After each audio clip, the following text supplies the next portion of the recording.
తెలియపరుస్తున్నా.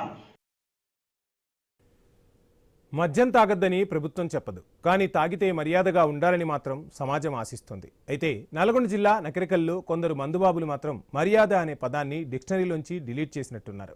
Police station కూతవేటు దూరంలోనే నడి రోడ్డుపై మందు పార్టీ పెట్టేశారు. బహుశా బార్లలో కూర్చోవడం పాత ఫ్యాషన్ అనుకున్నారేమో. ట్రాఫిక్ మధ్యలోనే ఓపెన్ ఎయిర్ పబ్ ప్రారంభించేశారు. రోడ్డుపై వెళ్తున్న ప్రజలు వీళ్లను చూసి షాక్ అవుతుంటే వీళ్లు మాత్రం అదే తమకు గ్రాండ్ వెల్కమ్ అంటూ ఎంజాయ్ చేసినట్లు కనిపిస్తోంది. ఇక్కడ నడి రోడ్డుపై మందుబాబుల సీన్ చూసారా? అటుగా మహిళలు, యువతులు, చిన్నారులు వెళ్తున్నారన్న కనీస ఆలోచన లేదు. చట్టం అంటే భయం అంతకన్నా లేదు. సమాజం ఏమనుకుంటుందన్న సిగ్గు ఏ కోశానా లేదు. మందు తాగాం మాకేం కాదు అన్నట్టుగా వీరంగం సృష్టించారు. కొంతమంది తాగితే కవితలు రాస్తారు, ఇంకొందరు పాటలు పాడతారు. కానీ వీళ్లు మాత్రం రోడ్డునే బారుగా మార్చేశారు.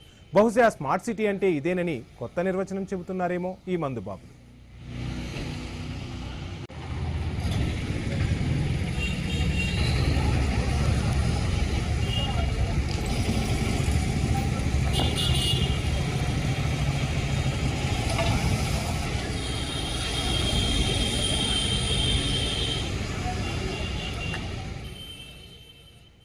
ఈ విషయం సోషల్ మీడియాలో వైరల్ కావడంతో ఇప్పుడు అందరి చూపు పోలీసుల వైపు మళ్లింది. చట్టం అందరికీ ఒక్కటేనని నిరూపిస్తారా, లేక మందుబాబుల హై స్పిరిట్స్ ముందు చట్టం కూడా లో స్పీడ్లో నడుస్తుందా?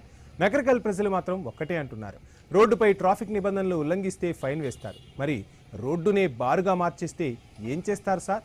ఇప్పుడు చూడాలి. వైరల్ వీడియోలో కనిపించిన మందుబాబులపై ఎలాంటి చర్యలుంటాయో.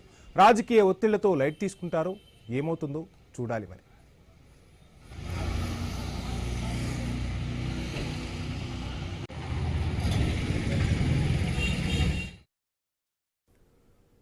విజయవాడ కనకదుర్గమ్మ ఆలయంలో టికెట్స్ గోల్మాల్ వ్యవహారం